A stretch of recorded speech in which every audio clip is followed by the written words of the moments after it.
పాఠాంశం? ఈ తరం ఎలా ఉంది? ప్రార్థన చేసుకుని వాక్య ధ్యానంలోనికి వెళ్ళిపోదాం.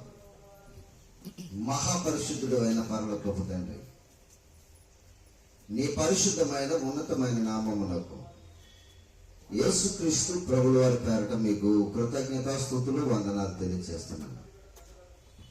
మధ్యాహ్న కాల సమయంలో మీ సన్నిధిలో కొన్ని నిమిషాలు మీ పిల్లలకు మీ మాటలు చెప్పడానికి నేను నిలబడుతూ ఉండగా, తండ్రి, మీ పిల్లలకు మీ మాటలు ఎలా చెప్పితే అర్థమవుతావో అలా చెప్పడానికి నిలబడి మీ మాటలకు ప్రకటించడానికి సంసిద్ధపడుతున్న మీ దాసునికి సమయోచితమైనటువంటి జ్ఞానాన్ని ప్రసాదించండి నాయనా. మీ మాటలను వివరించుటకు ఆత్మ ప్రేరణ కలిగించండి. అలాగే మీ మాటలను మీ పిల్లలకు తెలియచేటకు సామర్థ్యాన్ని మీ దాసునికి అనుగ్రహించండి.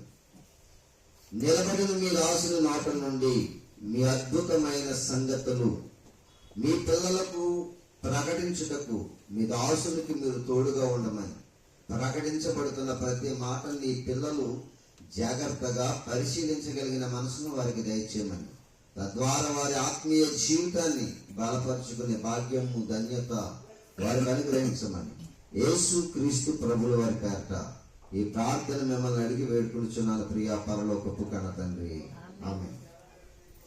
మంచిదండి. ఈరోజు మన పాఠాంశం ఏంటంటే ఈ తరం ఎలా ఉంది. నేను తరాల గురించి దేవుడు మాట్లాడినటువంటి సందర్భాలు మీకు తెలియజేస్తాను. తరతరాలలో మనుషులు ఎలా ఉన్నారు. తరం అంటే ఎంతండి? తరం అంటే ఎంత వినాలి మీరు అందరు. తలదించుకోకూడదు, ఏదో ఆలోచనలా కలగదు, డిస్టర్బ్ అసలు అవ్వకూడదు. రాత్రి ఇంచుమించుకు 300 మంది ఉంటారు, 400 మంది ఉంటారు, పైన ఉంటారు. అలాగా డీసెంట్గా అన్నారు వాక్యం. ఏదో తలదించుకుంటారు. ఎందుకు తలదించుకుంటారు? వాక్యం వినేటప్పుడు శ్రద్ధగా వినాలి, చాలా శ్రద్ధగా వినాలి వాక్యం. వాక్యం శ్రద్ధగా విన్నప్పుడే మన ఆత్మీయ జీవితం ఫలిస్తుంది. మనలో ఆత్మీయ జీవితం ఫలించకపోవడానికి గల కారణం ఏంటి తెలుసా? శ్రద్ధగా వినే తత్వం మన దగ్గర ఉండదు. అందుకే వస్తాం చాలా బాగా కూర్చోవాలి. అంటే బైబిల్ దగ్గర, దేవుని వాక్యం దగ్గర చాలా ఒబీడియంట్గా కూర్చోవాలండి. ఒబీడియంట్ అనేటువంటిది మనకు ముఖ్యం, ప్రాముఖ్యం. సంఘంలో ఎప్పుడు కూడా ఒబీడియంట్ ఉండాలి. మనకు ఆ క్రమం లేదనుకోండి, అక్రమము చేయవారులారా నా యొద్ద నుండి తొలగిపోండి అని చెప్తున్నాడు. రైట్, పాఠాంశంలోనికి వెళ్ళిపోతాం. ఏంటి మన పాఠాంశం? ఈ తరం ఎలా ఉంది? పూర్వపు తరాలు ఎలాగున్నాయి? తరం అంటే ఎంత? తరము అనేటువంటి సందర్భం గురించి మాట్లాడితే తరం అంటే ఎంత? తరం అంటే ఎంత? ఎంతండి? 100 సంవత్సరాలకు ఒక తరం. ఎన్ని సంవత్సరాలకి? 100 సంవత్సరాలకు ఒక తరం. ఇప్పుడు తరాలు చూసుకుంటూ దేవుడు వస్తున్నాడు. తరాలలో మనుషుల మనసులను కూడా దేవుడు చూసుకుంటూ వస్తున్నాడు. మనుషుల మనసులలో ఉన్నటువంటి ప్రతి క్రియను, ఆలోచనలు దేవుడు పరిశీలన చేసుకుంటూ వస్తున్నాడు. వస్తున్నప్పుడు తరాలలో మనుషుల యొక్క మనసులు ఎలా ఉన్నాయో దేవుడు గ్రంథంలో రాశాడు. ఈ తరం కూడా ఎలా ఉందో మీకు చెప్తాను, మీరు జాగ్రత్తగా ఆలోచించాలి. ముందర పూర్వతరాలు ఎలా ఉన్నాయి, పూర్వతరాలలో మనుషుల యొక్క మనసులు ఎలా ఉన్నాయి, ఈ తరంలో కూడా మనుషుల యొక్క మనసులు ఎలా ఉన్నాయి, దేవుడు ప్రతి దాన్ని కూడా లెక్కపూర్వకంగా రాయించాడండి ప్రియులారా. బైబిల్ అందుకే బాగా పరిశీలించాలంటాను నేను. ప్రతిసారి చెప్తాను మీకు, బైబిల్ ఎలా చేయాలంట? బాగా పరిశీలించాలి, బాగా ఆలోచించాలి బైబిల్ ఎప్పుడు కూడా. ఇదేదో ఎవడో రాసిన పేపర్ కాదు, ఇది ఈనాడోడో సాక్షియోడో రాసిన పేపర్ కాదు. ఏంటి బాగా వింటున్నారా? సాక్షియోడు ఏంటి, లేకపోతే ఈనాడోడు, జ్యోతియోడు, ఇలాంటి వాళ్ళు చాలా మంది పేపర్ న్యూస్ వాళ్ళు ఉన్నారు. ఆ న్యూస్ వాళ్ళు రిపోర్టర్ రాసినటువంటి సందర్భాన్ని ప్రింట్ చేస్తారు. కానీ ఇది గ్రంథకర్తలందరూ కూడా ఎవరి ప్రేరణ చేత రాశారు తెలుసండి? పరిశుద్ధాత్మ ప్రేరణ చేత రాశారు. ఎవరి ఆలోచన ప్రకారంగా రాశారు తెలుసండి. పరిశుద్ధుడైన దేవుని పరలోకములో ఉన్న తండ్రి యొక్క ఆలోచన ప్రకారంగా రాశారు. మనిషి మనసును ఎరిగిన దేవుని ప్రేరణ చేత రాయించబడింది మాట బైబిల్లో. పూర్వతరాల్లో మనుషుల యొక్క మనసులు ఎలా ఉన్నాయో దేవుడు బైబిల్లో చెప్పాడు. ఆ మాటను మీకు చూపిస్తాను జాగ్రత్తగా. పూర్వతరాలు ఎలా ఉన్నాయి అసలు అనేటువంటి సందర్భం చూద్దాం. సామెతల గ్రంథము, సామెతల గ్రంథము 30వ అధ్యాయము 11 నుంచి 13 వరకు చదువుకుందాం. సామెతల గ్రంథము 30వ అధ్యాయము 11వ వచనం నుండి 13వ వచనం వరకు మనం జాగ్రత్తగా చదువుకుందాం. ఏమని రాయబడి ఉందో చూడండి ప్రియమైన దేవుని వారలారా. చూడండి, బాగా ఆలోచించాలి మాట. తమ తండ్రిని శపించుచు తల్లిని దీవించని. అబ్బా, ఎలాంటి వారంటే అప్పుడు కొడుకులు కుమార్తెలు వినాలి. అందరూ కూడా చాలా జాగ్రత్తగా ఉండాలి మాటలన్నీ కూడా. అప్పుడున్న బిడ్డలు ఎలాంటి వారంట? ఆ తరం ఎలాంటిదంట? సొలొమోను గారి కాలంలో ఉన్న తరం ఎలాంటిదంట? తండ్రిని మరచకండి మాటను బాగా ఆలోచించాలి మాటలన్నీ కూడా. సామెతల గ్రంథము 30వ అధ్యాయము 11, 12, 13 వచనాల్లో మనుషులు మనసు ఎలా ఉన్నదో, ఆ తరాలలో మానవ జీవితం ఎలా ఉన్నదో దేవుడు రాయించాడు. చూడండి, చదవ 11 వచనం.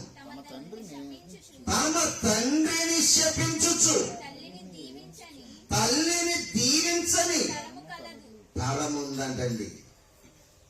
తండ్రిని శపించేవారంట, తల్లిని దీవించలేనటువంటి స్థితి కలిగినటువంటి వారి తరం అంట. ఎప్పుడు?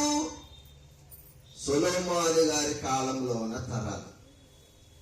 బాగా ఆలోచించాలి. ఇప్పుడు 12వ వచనంలోకి రండి. 12వ వచనంలో ఏమనుంది? తమ దృష్టికి తానే శుద్ధులై తమ మాలిన్యము నుండి కడగబడని వారు తరము కలదు అంటండి. ఈ తరం ఎలాంటి వాళ్ళు అంటే తమ దృష్టికి తామే శుద్ధులు అనుకుంటారంట. మేమే గొప్పవారు అనుకుంటారంట. చూడండి, తరాలు ఎలాగున్నాయి పూర్వకాలంలో. పూర్వకాలము సొలొమోను కాలంలో, జ్ఞాని అయినటువంటి సొలొమోను కాలంలో ఉన్నటువంటి మనుషులు, ఆ తరంలో ఉన్న మనుషుల యొక్క మనసులు ఎలాగున్నాయంటే తల్లిని దీవించని తండ్రిని శపించేటువంటి తరం అంటది. రెండో తరం ఏంటంటే తమ దృష్టికి తామే శుద్ధులు అనుకుంటారంట. పాపము మనసు నిండిపోయి మాలిన్యము నుండి విడుదల పొందనేటువంటి తరం అంటది. మాలిన్యం లాగానే ఉంటది. కానీ తమ దృష్టికి తాము ఏమనుకుంటారంటే మేమే పరిశుద్ధులము అనుకునేటువంటి తరం అంట. మూడో తరం కూడా కలదు. 3వ వచనాన్ని 13వ వచనాన్ని చదువుతాం. మూడో తరం ఎలాంటిదో చూడండి. అక్కడ 13వ వచనం 30వ అధ్యాయము సామెతల గ్రంథము. కన్నులు నెత్తికెక్కి అది కన్నులు నెత్తికెక్కి వచ్చిన వారి కన్నులు నెత్తికెక్కి వచ్చిన వారి తరము కలదంట. వారి కనురెప్పలు చాలా పైకెత్తుతారంట. ఏ తరం అంటే కదా చాలా మంది అంటూ ఉంటారు. అమ్మా ఏమండి ఏంటన్నారా? చాలా మంది అంటూ ఉంటారు, యార కళ్ళు ఎత్తికెచ్చేసినాయి నీకు అంటూ ఉంటారు. ఎక్కడికి వచ్చేసినాయి అంట? ఎందుకని ఎప్పుడు వచ్చేసినాయి అంటారు? మనుషులు కళ్ళు ఎక్కడున్నాయి? కరెక్ట్గా చూసే చూపు విధానంలో దగ్గర ఎక్కడ ఉండాలో అక్కడ పెట్టాడు దేవుడు కళ్ళు. చూసుకుని నడిస్తే ఎవరికి ఏ నష్టం కలగదు. ఇప్పుడు వీడు కళ్ళు ఎక్కడున్నా కానీ చూసుకుంటూ గుద్దుకుంటూ వెళ్ళిపోయాడు అనుకోండి, అప్పుడు అంటారు ఏమని? ఎరా కళ్ళు నెత్తి మీద ఉన్నాయా? ఉండవలసిన స్థలంలో లేవా? చూసుకుని నడుపుతున్నావా? చూడకుండా నడుపుతున్నావా? కళ్ళు నెత్తికెక్కేసినాయి అంటారు. అంటే వాళ్ళు ఏంటంటే ఎదటి వారికి నష్టాన్ని కలగజేసేటువంటి తరం. విన్నారా? బాగా వినాలి మాటలన్నీ కూడా. ఒక తరం ఎలాంటిదని చెప్పండి మీకు. తండ్రిని శపించి తల్లిని దీవించినటువంటి తరం. తనంటికి తామే శుద్ధులు అనుకుని పాపము చేత నింపబడిన వారి తరం. ఇక మూడో తరానికి వచ్చే ఎదుట వారికి నష్టం కలగజేసేటువంటి కళ్ళు నెత్తుకొచ్చిన వారి తరం. సొలొమోను కాలంలో మనుషుల యొక్క మనసు అలాగ ఉండేదంట. గర్వం, గర్వం. ఇలాంటి పరిస్థితులు కలిగినటువంటి మనుషుల యొక్క మనసులలో మనము 2024వ సంవత్సరంలో ఈ తరము వారితో కూడా మనం ఉన్నాం. వినాలి, ఎన్నో తరంలో ఉన్నాం మనం ఇప్పుడు? ఎన్నో తరంలో ఉన్నాం? క్రీస్తు శకంలో ఎన్నో తరంలో ఉన్నాం? 20 తరాలు అయిపోయినాయి. 21వ తరంలో ఉన్నాం మనం. నిజన్నారా? శకానికి ఎన్ని తరానికి ఎన్నన్నాను? 100 సంవత్సరాలు. తరానికి 100 సంవత్సరాలు అయితే 2000 సంవత్సరాలు అయిపోయింది. క్రీస్తు శకం 2000 సంవత్సరాలు అయిపోయింది. ఈ 2000 సంవత్సరాల్లో 20 తరాలు గతించి 21వ తరంలోనికి మనం వచ్చాం. మరి ఈ తరం ఎలాగుంది? ఈ తరం ఎలాగుంది? ఈ తరం గురించి దేవుడు ఏం మాట్లాడుతున్నాడు? నోవహు కాలంలో ఉన్నటువంటి ఆయన తరంలో మనుషులు ఎలాగున్నారు చూద్దాం ఒకసారి. నోవహు తరం గురించి కూడా ఒకసారి మనం ఆలోచన చేద్దాం. ప్రియమైన దేవుని వారలారా, ఆది కాండము ఒకసారి చూద్దాం. ఆ మాట కూడా ఆది కాండము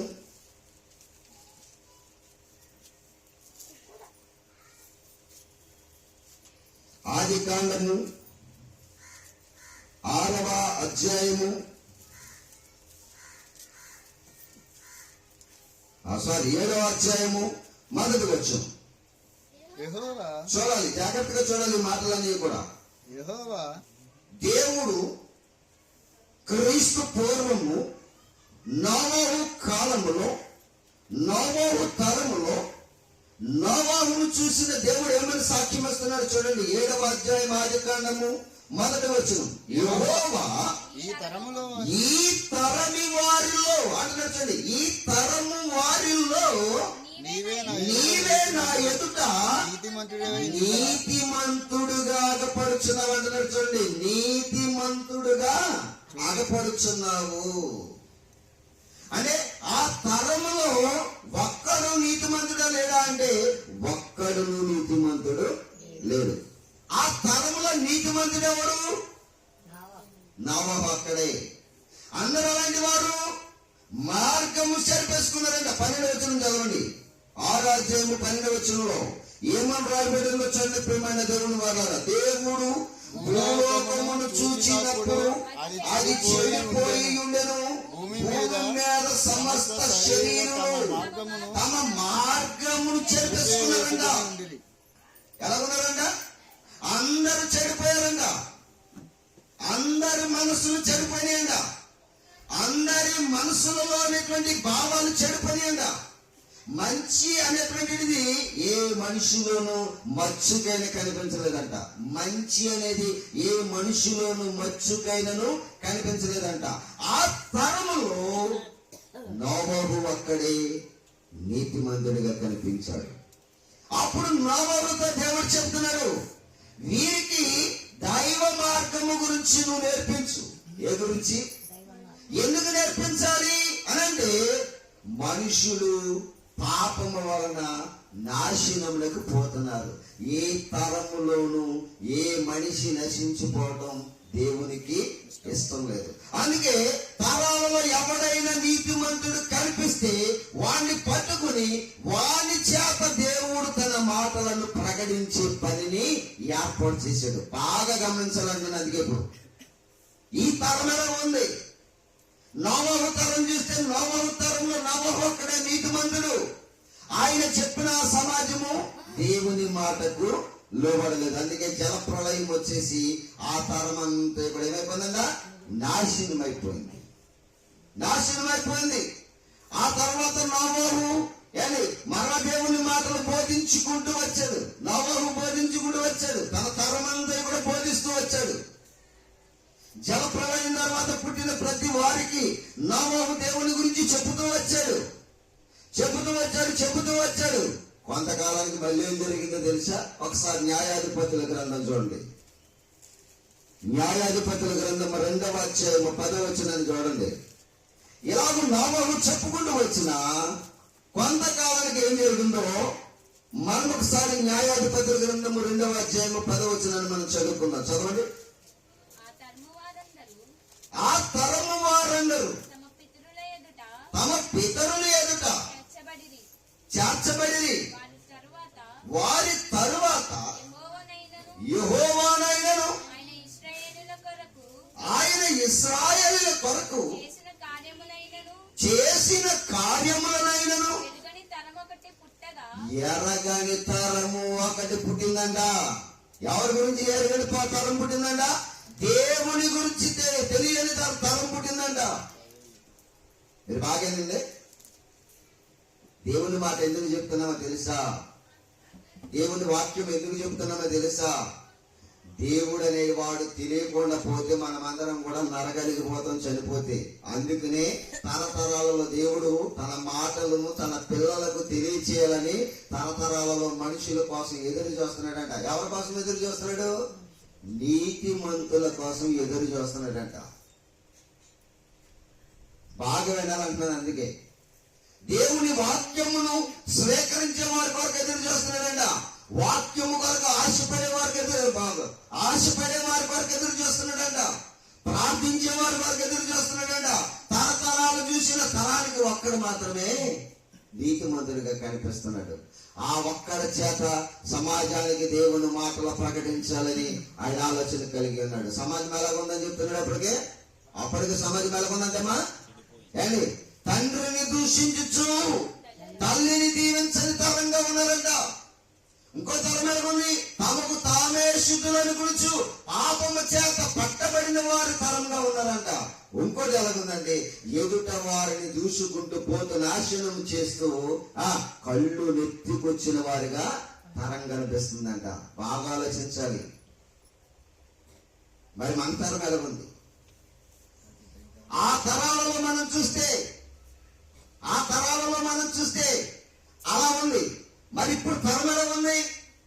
ఇప్పుడు యేసుక్రీస్తు వారు 2024 సంవత్సరాల క్రితం భూమి మీదకి వచ్చాడు. ఆయన మరణము చేత సమాధి చేయబడ్డాడు. మరణించి సమాధి చేయబడ్డాడు. 3వ దినాన్ని తిరిగి లేపబడ్డాడు. ఎన్ని రోజులు ఉన్నాడు అన్నాడు భూమి మీద? ఎన్ని రోజులు ఉన్నాడని చెప్పాడు? 40 రోజులు ఉన్నాడు భూమి మీద. తిరిగి లేచిన తర్వాత 40 రోజులు ఉన్నాడు భూమి మీద. చాలా మంది పనికి మారి సన్నాసులు ఏమని చెప్తున్నారు తెలుసా? 2000 సంవత్సరాల తర్వాత చచ్చిపోయి అక్కడికో పోయాడు, ఆయన గురించి ఏమీ తెలియదని చెప్తున్నాడు ఒక మూర్ఖుడు. ఆయన చనిపోయి లేచి 3వ దినాన లేచి ఎన్ని దినాలు ఉన్నాడంటే ఇక్కడ భూమి మీద? 40 రోజులు సమాజంలో తిరిగి అందరు ఎదుట పరలోకానికి వెళ్ళాడు. మళ్ళీ పరలోకం నుంచి భూమి మీదకే రాబోతున్నాడు.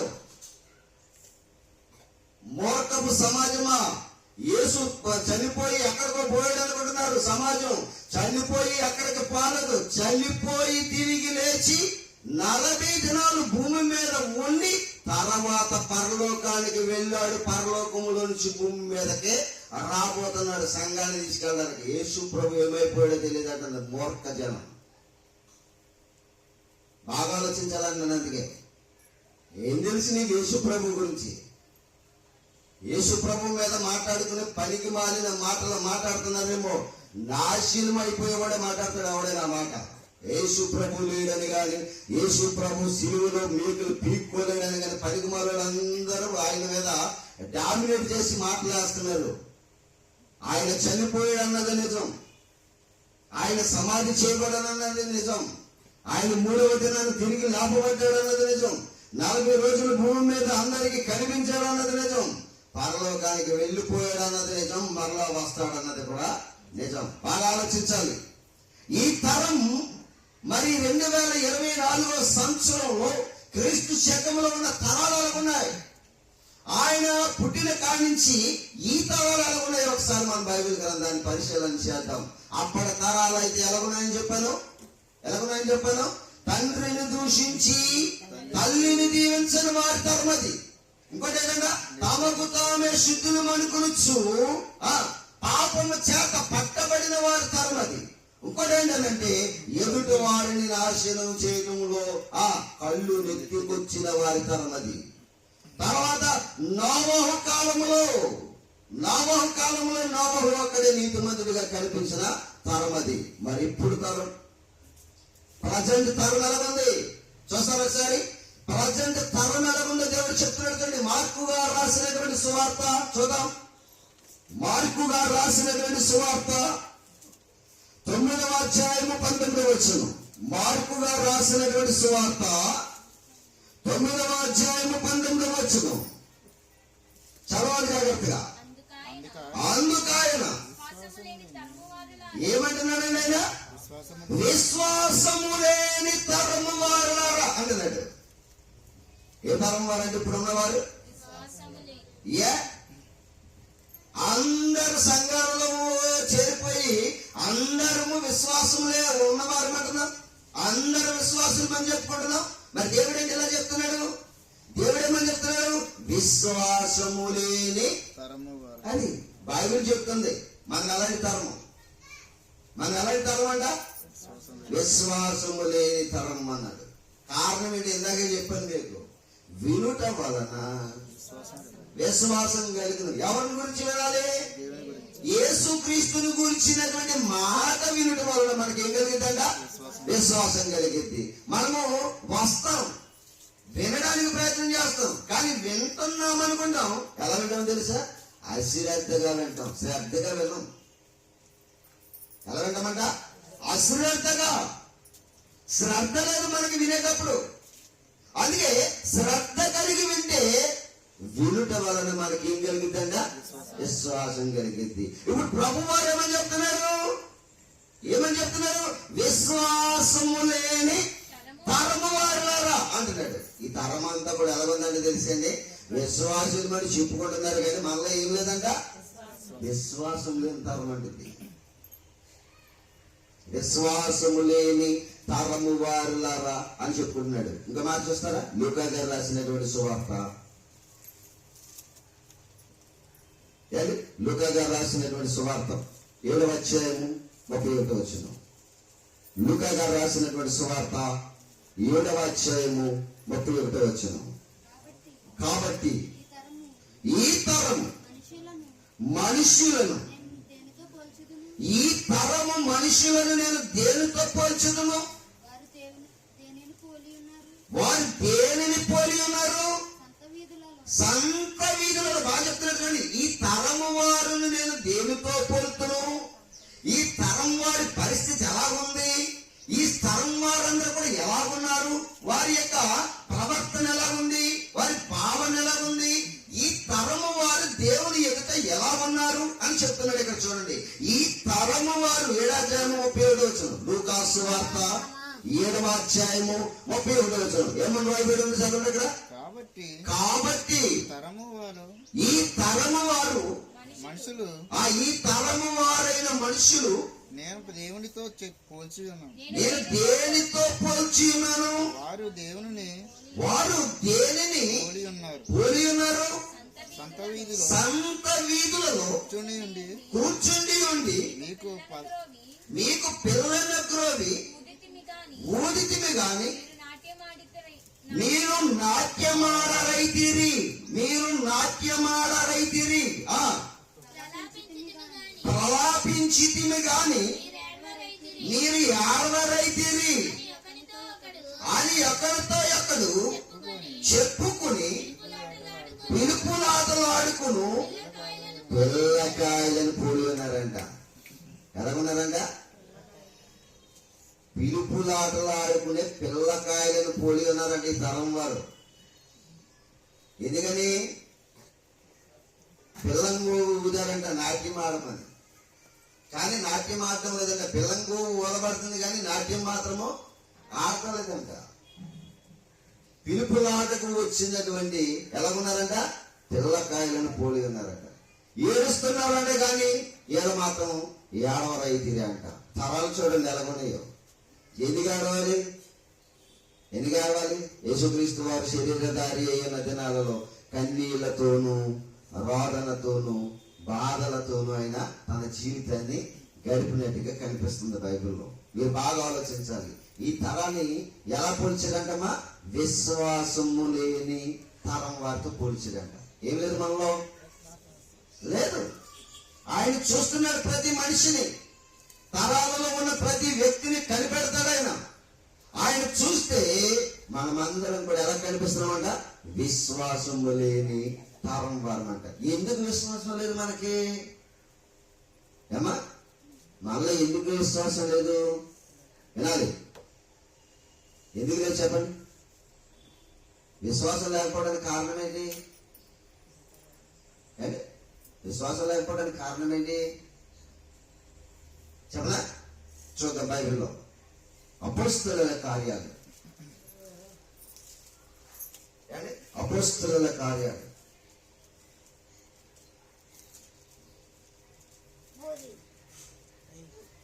7వ అధ్యాయం. అపోస్తలుల కార్యాలు 7వ అధ్యాయము 51వ వచనంలో చెప్తున్నాడు చూడండి. అపోస్తలుల కార్యాలు 7వ అధ్యాయము 51వ వచనంలో, ముష్కరులారా హృదయములను చెవులను దేవుని వాక్యమునకు లోపరచనని తరము వారులారా. చూసారండి, ఇలా దేనికి లోపరచలేదంట? హృదయమును చెవులను వాక్యమునకు లోపరచన వారి తరం. ఇలా దేవుడు ఎందుకు దేంతో పోల్చాడు తెలుసా? ముష్కరులారా అన్నాడు. ఏ తరం ఇది? ముష్కరుల తరం. ఏ తరం అమ్మ ఇది? ముష్కరుల తరం. ఎందుకు ముష్కరుల తరం అంటే చెవులని గాని హృదయాన్ని గాని దేనికి లోపరచనండి? వీళ్ళు వాక్యమునకు లోపరచరండి. అందుకనే యేసుక్రీస్తు వారు ఇందాక ఏమన్నాడంటే విశ్వాసము లేని తరము వల్ల. వాక్యము వలన ఏం కలిగింది మనకి? విశ్వాసం. వాక్యం ఉంటేనే విశ్వాసం ఉండదు, వాక్యం లేకపోతే విశ్వాసం ఉండదు. అందుకనే మనమందరం కూడా ఎలాంటి వారు అంట? చెవులని గాని హృదయాన్ని గాని దేవుని వాక్యమునకు లోపరచమంట. అందుకు మనకు దేవుడిచ్చిన బిరుదు ఏంటంటే ముష్కరులైన తరము వారులారా అంటున్నాడు. ఈ తరం అలాంటిది అనుకున్నారు? ముష్కరుల తరం. అలాంటిదంట మీ తరం ముష్కరుల తరం. మరి ఈ తరంలో మనం ఎలా ఉండాలి? ఈ ముష్కరుల తరములో మనకు ఎలా ఉండాలి? అది కూడా బైబిలే చెప్పాలి, మనుషులు చెప్పకూడదు. ఎలా చెప్పాలి? బైబిల్ చెప్పాలి. ఈ తరంలో మనం ఎలా ఉండాలి? ఈ తరాన్ని దేవుడు ముష్కరులతో పోల్చాడు. ఈ తరాన్ని దేవుడు వాక్యములకు లోపరచని తరంగా పోల్చాడు. మరి ఈ తరములో మనం ఎలా ఉండాలి? ఈ తరములో మన పరిస్థితి ఏంటి? ఎలా ఉండమని చెప్పాడు? అదే అపోస్తలుల కార్యాలు 2వ అధ్యాయం 40వ వచనం చదవండి. అదే అపోస్తలుల కార్యాలు 2వ అధ్యాయం 40వ వచనం చదవండి. ఈ తరములో మనం ఎలా ఉండాలో చెప్తున్నాడు చూడండి. అక్కడ ఈ తరములో మనం ఎలా ఉండాలో చెప్తున్నాడు చూడండి.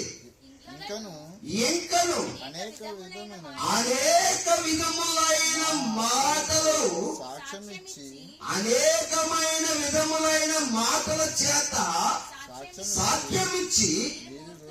చూడండి, పేతురు గారు ప్రసంగం ఏమని చేస్తున్నాడంటే మీరు మూర్ఖులకు. అదనమాట ఈ తరం వారు ఎలాంటి వారు అని చెప్తున్నాడు ఆయన? మూర్ఖులు. ఏనాలి? ఈ తరం వారు ఎలాంటి వారు? మూర్ఖులు. మరి ఈ తరం వారు మూర్ఖులయ్యారు. దేవుడు ఏం చేయమని చెప్తున్నాడు? 40వ వచనం మరలా చదువుదాం. 2వ అధ్యాయం 40వ వచనం. ఇంకను అనేక విధములైన మాటల చేత మాటలతో సాక్ష్యమిచ్చి మీరు మూర్ఖులకు ఈ తరము వారికి వేరై రక్షణ పొందండి అంటున్నాడు చూడండి. అక్కడ వేరై రక్షణ పొందండి అంటున్నాడు చూడండి. అక్కడ మీరు జాగ్రత్తగా వినాలి. ఈ తరములో మనం ఏమవ్వాలంట? మూర్ఖులకు. ఈ తరము వారికి వేరై మనం ఏం పొందాలంట? రక్షణ పొందాలి అని చెప్తున్నాడు. చూడండి ఎంత బాగా రాశాడు. ఈ తరం వారు ఎలాంటి వారు అని చెప్తాడు? మూర్ఖులు. ఎందుకు? విశ్వాసం లేని తరం ఇది.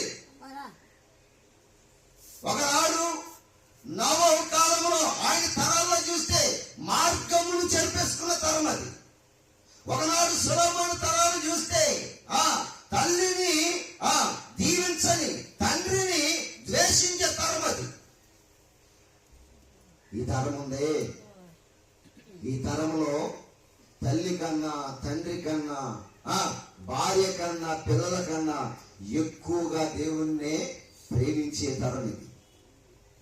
అందరికంటే ఎక్కువగా ఎవరిని ప్రేమించాలి? దేవుని ప్రేమించే తరం ఇది. అందుకని దేవుడు ఏమన్నాడు తెలుసా? మూర్ఖులకు ఈ తరము వారికి మీరు వేరై రక్షణ పొందండి. మూర్ఖులైన తరము వారిలో ఏమిటైతే తెలుసండి? వాక్యం లేదు, విశ్వాసం లేదు. అందుకని మీరు వేరైపోండి అన్నాడు. కొందరంటండి సేవకుడు పిల్లలంట. ఆ పిల్లలు మంచి సేవకుడు, ఒక ఆయనకి మంచి సేవకుడు ఆయనకి ఇద్దరు కొడుకులు అంట. ఇద్దరు కొడుకులు, ఇంకెవరు లేరు పిల్లలు. ఇద్దరు కొడుకులు అంట. సేవకుడు కొడుకులు ఎలా ఉండాలి? ఎలా ఉండాలండి? తండ్రి ఎలాగైతే ఉన్నాడో తండ్రిని పోలి నడుచుకున్న వారై ఉండాలి. తండ్రి ఏమో సేవకుడును, పిల్లలేమో వాళ్ళ ఇష్టానుసారంగా ఉంటే అది సేవా విధానంలో క్రమమైన పద్ధతి మాత్రము కాదు. మంచి సేవకుడు అండి బైబిల్లో. ఆయన పేరు ఏలి. ఏం పేరు ఆయన పేరు? ఏలి. ఈయనకి ఫినెహాసు, హోప్ని అనేటువంటి ఇద్దరు కొడుకులు ఉన్నారు. ఏం పేరు ఆయన పేరు? ఫినెహాసు, హోప్ని. హోప్ని అనేటువంటి ఇద్దరు కొడుకులు ఉన్నారు. వీళ్ళిద్దరు కూడా ఎలాంటి వాళ్ళు తెలుసండి? తండ్రి సేవకుడు అయితే వీళ్ళ పరిస్థితి ఎలా ఉందో చూడండి ఒకసారి. సమూయేలు మొదటి గ్రంథము 2వ అధ్యాయం 12వ వచనం. సమూయేలు మొదటి గ్రంథము 2వ అధ్యాయము 12వ వచనం. సమూయేలు మొదటి గ్రంథము 2వ అధ్యాయము 12వ వచనం. చదువుదామా? 2వ అధ్యాయము 12వ వచనంలో ఏమన్నా రాయబడి ఉంది? ఏలి కుమారులు యెహోవాను ఎరగని వారై. చూసారండి? యెహోవాను ఎరగని వారై మిక్కిలి దుర్మార్గులైనారంటండి పిల్లలు. చూడండి, వాక్యాన్ని బోధించే సేవకుని యొక్క కొడుకులే ఏమైపోయారంట? దుర్మార్గులా. దేవుని ఎరిగిన వారా? దేవుని ఎరిగిన వారిగా, ఎరగని వారిగా దుర్మార్గులుగా మారిపోయారంటండి. బాగా ఆలోచించాలి. సేవకుడు కానీ, సేవకుల్లో దగ్గర ఉన్నటువంటి విశ్వాసి కానీ, కుటుంబం కానీ వాక్యంలో ఉత్తీర్ణత పొందాలి. ఈ తరం మూర్ఖులకు తరం. ఈ తరం వారికి మనం ఏమైపోవాలంట? వేరైపోయి ఏం పొందాలంట? రక్షణ పొందిన వారిగా మనం ఉండాలి. రక్షణ పొందాలంటే సర్వలోకములో మనం ఏం ప్రకటించాలో తెలుసా? సువార్తను ప్రకటించాలి. సువార్త ప్రకటించడం వల్ల నమ్మి బాప్త్యసం పొందిన వాడు ఏం పొందుతాడంట? రక్షించబడతాడు. నమ్మని వానికి శిక్ష విధించబడుతుంది. అందుకనే మూర్ఖులవి ఈ తరం వారికి దేవుడు మనం ఏం చేయమని చెప్తున్నాడు? వేరైపోండి అంటున్నాడు. ఈ తరాలు అలాంటిదంటమ్మా మూర్ఖపు తరం. మూర్ఖపు తరం. ఇంకో విషయం ఏంటి తెలుసా? విశ్వాసము లేని తరం. ఈ విశ్వాసము లేని తరములో, మూర్ఖమైన ఈ తరములో మనం అందరికీ ఏమైపోవాలంట? వేరైపోయి రక్షణ పొందాలంట. దేవుడి ప్రణాళిక చూడండి ఎంత బాగుందో. మన తరంలో ఎవరెవరు ఎలా ఉన్నారో చెప్తున్నాడు చూడండి. ఈ తరంలో మనుషుల యొక్క మనసులు చెప్తున్నాడు చూడండి. ఈ మనుషుల యొక్క మనసులో ఎలా ఉందో తెలుసా? హృదయములు దేవుని వాక్యానికి చోటు లేదు. చెవులు ఆయన వాక్యానికి ఎవరు? వినడానికి చెవులు ఎవరు? దేనికి చెవులు ఎవరు? ఏం వినడానికి చెవులు ఎవరు? వాక్యం మాత్రం వినడానికే చెవులు ఎవరు? అన్నిటికీ ఇస్తారు. దేనికి చెవులు ఎవరు? వాక్యము మాత్రం వినడానికే చెవులు ఎవరు? హృదయములు ఏం భద్రపరుచుకుంటారు? వాక్యాన్ని భద్రపరచుకోమని దేవుడు చెప్తే వాక్యము హృదయంలో ఉండదు. హృదయంలో వాక్యం ఉండదు, కానీ మిగతా అన్ని భద్రపరుచుకుంటాం. అన్ని జ్ఞాపకం వస్తే వాక్యం జ్ఞాపకం రాదు. సమాజంలో ఉన్నటువంటి మనుషులకు అన్ని జ్ఞాపకం వస్తారు. ఏది జ్ఞాపకం రాదు? వాక్యం జ్ఞాపకం రాదు. అందుకే దేవుడు మనల్ని ఏమన్నాడు? హృదయమును చెవులను దేవుని వాక్యములకు లోపరచని ముష్కరులైన తరము వారు అంటున్నాడు. చూడండి ఈ తరం ఎలా. అందుకే దేవుడు ఏం చెప్పాడు తెలుసండి, పుట్టబోయే ప్రతి బిడ్డకు కూడా దేవుని వాక్యాన్ని జాగ్రత్తగా నేర్పించండి. ఒకనాడు ఇశ్రాయేలీయుల పక్షంగా యెహోవా దేవుడు చేసిన ఆశ్చర్య కార్యాలను వారు వివరించుకుంటూ వచ్చారు. వివరించుకుంటూ వచ్చినా కానీ యెహోవానైనను ఆయన కార్యములైనను ఎరుగని తరం పుట్టిందంట. ఎప్పుడు? సంసోను కాలంలో. ఏ కాలంలోనండి? సంసోను కాలంలో. దేవునిని గాని ఆయన చేసిన ఇశ్రాయేలీయులు చేసిన ఆయన చేసిన కార్యములను గాని ఎరుగని తరం ఒకటి పుట్టిందంట. దేవుడి గురించి మనం ఎందుకు నేర్చుకోవాలి తెలుసా? ఈ సృష్టి ఎవరు చేశారు, ఇదేంటి, ఇదన్నీ పిల్లలు అడిగితే మనం ఎవరి గురించి చెప్పాలి? అంటే ఆ సృష్టికర్త గురించి చెప్పాలి. ఎందుకంటే సృష్టికర్త పిల్లలకు నేర్పితేనే దేవుని భయము, మర్యాద, క్రమము, ఎలా బ్రతకాలో, ఎలా మాట్లాడాలో ఇవన్నీ కూడా దేవుని యొక్క నాలెడ్జిలో ఉంటాయండి పిల్లరా. మనుషుల నాలెడ్జిలో ఉండవు. మనుషులంతా కూడా మూర్ఖంగానే మాట్లాడతారు. కానీ దేవుని మనసు ఎలా కూడా తెలుసా? ఎలా మాట్లాడాలో నేర్పిద్ది, ఎలా నడవాలో నేర్పిద్ది, మన నడవడికి ఎలా ఉండాలో, మన క్రమమైన పద్ధతి ఎలా ఉండాలో అన్నీ కూడా బైబిల్ నేర్పిద్ది. అందుకే పిల్లలకు బాల్యము నుంచి దేవుని మాటను నేర్పించాలి. వారు ఎలాగ మాట్లాడాలో నేర్పించాలి, ఎలాగ ప్రవర్తించాలో నేర్పించాలి. ఈ నేర్పించం. అందుకే మన తరాలలో దేవుణ్ణి ఎరుగని వారి తరాలు వచ్చేస్తున్నాయి. పిల్లలు దేవుడు అంటే తెలియని తరాలు వచ్చేస్తున్నాయి. ఆ కాలంలో దేవుడిని అయినను ఇశ్రాయేలీయుల యెహోవా చేసిన కార్యములైనను ఎరుగని తరం పుట్టంటే వాళ్ళు ఏమైపోయారు తెలుసండి? అన్య దేవతలను పూజించడానికే వెళ్ళిపోయారంట. అంటే దేవుని కాని వారిని పూజించడానికి వాళ్ళు వెళ్ళిపోయారు, నాశనం అయిపోయారు. ఆ తరం. నీ పిల్లలు అలా నాశనం అయిపోకూడదని దేవుడు ఏం చేస్తున్నాడు? బైబిల్ వాక్యాలను మీకు బోధింపజేస్తున్నాడు సేవకుల చేత. మీరు అదృష్టవంతులా, వాళ్ళ అదృష్టవంతులా? అండి, మీరు అదృష్టవంతులా, వాళ్ళ అదృష్టవంతులా? ఈ తరం చాలా గొప్పదండి. మంచి సువార్త ప్రకటించబడుతుంది. అనేక స్థలాల్లో విరివిగా దేవుని వాక్యము బోధించబడుతుంది. మరి బోధించబడుతున్న ఈ తరాలలో మనం ఏం చేయాలంటే వాక్యాన్ని సంపాదించుకుని విశ్వాసం గల వారిగా మారాలి. కానీ మూర్ఖులకు ఈ తరం వారికి మనము వేరే బ్రతకాలి. అదే దేవుడు కోరుకుంటున్నటువంటి మంచి ఆలోచన. ప్రియులారా, బాగా ఆలోచించండి. లోకాసు వార్త ఒకసారి చూద్దాం అన్నమాట. 16వ అధ్యాయము 8వ వచనంలో ఏమంటున్నారు చూడండి.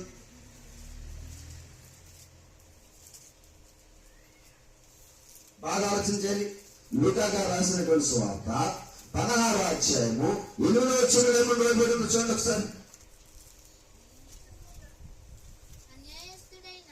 అన్యాయస్తుడైన ఆ గృహ నిర్వాహకుడు యుక్తిగా నడుచుకునని వాని యజమానుడు వానిని మెచ్చుకునను.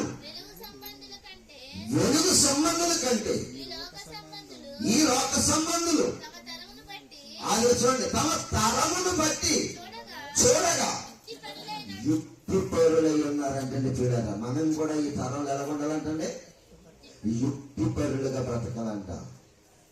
తరంలో ఎలా ఉండాలి? యుక్తి పరుల తరం ఇది. ఈ తరంలో యుక్తిగా నడుచుకోవాలి, కుయుక్తిగా కాదు. వింటున్నారా? కుయుక్తిగా కాదు. యుక్తి యుక్తి వేరు, కుయుక్తి వేరు. కుయుక్తం అంటే ఎదటవాడిని నాశనం చేసేది. యుక్తి అంటే కీడు నుండి తప్పించబడేది. కీడు నుండి ఎలా తప్పించుకోవాలో ఆలోచన కలిగేది యుక్తి. ఆ కీడులో ఎలా నెట్టివేయాలనేటువంటిది కుయుక్తి. బాగా ఆలోచించాలి. అందుకే ఈ తరం ఎలాంటిదంట? యుక్తి కలిగిన తరం. ఇందులో కుయుక్తి నుండి తప్పించుకోవాలి మనమందరం కూడా. అందుకే దేవుడు తన తరంలో దావీదు గారు అంటండి, దేవుడు ఆయనకి ఇచ్చిన భాగ్యాన్ని బట్టి ఆయన ఏం చేశాడో కొన్ని మాటలు నేను చెప్పి నేను ముగించేస్తాను. ఇంకా 2 రెఫరెన్సులు చెప్పి ఈ కార్యక్రమాన్ని మనం ముగించేసుకుందాం. జాగ్రత్తగా ఆలోచించేయండి. బాగా ఆలోచించండి. ఈ మాటలో ఉన్నటువంటి భావాన్ని మీరు అందరూ కూడా బాగా గుర్తించాలని ప్రభు పేరున మీకు మనం చేస్తున్నాం. అపోస్తలుల కార్యాలు 13వ అధ్యాయము వెళ్ళి చదువుదామా? అపోస్తలుల కార్యాలు 13వ అధ్యాయము 36-37 వచనాలు చదువుదాం. చదువుదాం. దావీదు దేవుని సంకల్పము చెప్పున చూడండి, తన తరము వారికి సేవ చేసి నిద్రించి పరదేశులోనికి చేర్చబడ్డాడంట. వినాలి, భూమి మీద దేవుడు ఈ తరము అనేది పుట్టించిందని తెలుసా? ఈ తరము వారికి దేవుని యొక్క సేవ చేసి వారిని ఆత్మీయతలోనికి నడిపించి నీ జీవితాన్ని ముగించాలి. దావీదులాగా నీవు సేవ చేయాలి. దావీదు తన తరము వారందరికి ఏం చేశాడంట? సేవ చేశాడు. ఏ సేవది? ఏ సేవది? దేవుడంటే భయము భక్తి నేర్పినటువంటి సేవ, దేవుని గురించినటువంటి సంగతులను చెప్పినటువంటి సేవ. తన తరము వారందరికి దావీదు ఏం చేశాడంటమ్మా? సేవ చేసి నిద్రించాడంట. అలాగూ సేవ చేసి నిద్రించిన ఆయన ఎక్కడికి చేర్చబడ్డాడంట? పితరుల ఎద్దకు చేర్చబడ్డాడంట. పితరుడు అంటే ఎవరు? పితరులలో మూల పురుషుడు ఎవరు? అబ్రహాం.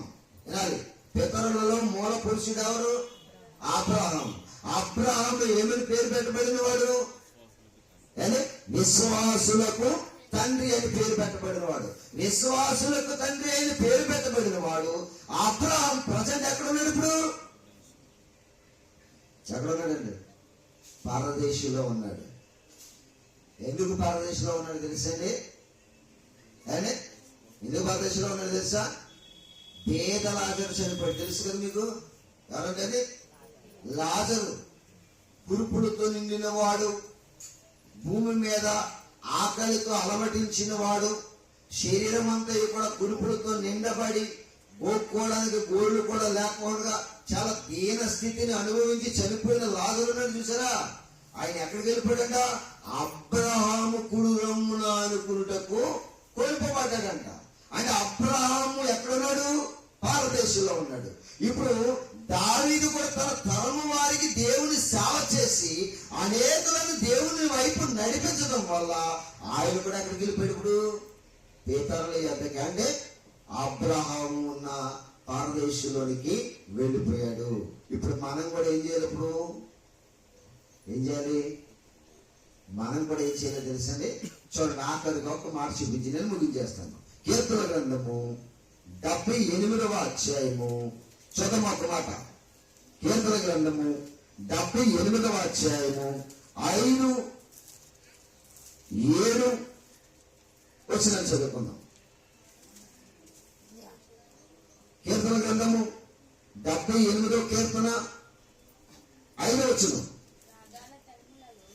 రాగల తరములలో పుట్టబో పిల్లలు దానిని ఎరుగునట్లు వారు లేచి తమ పిల్లలకు దానిని వివరించినట్లును వీరును దేవుని యందు నిరీక్షణ గలవారై దేవుని క్రియలను మరువకయుండి యథార్థ హృదయులు కాగా దేవుని విషయమై స్థిర మనస్సు లేని వారై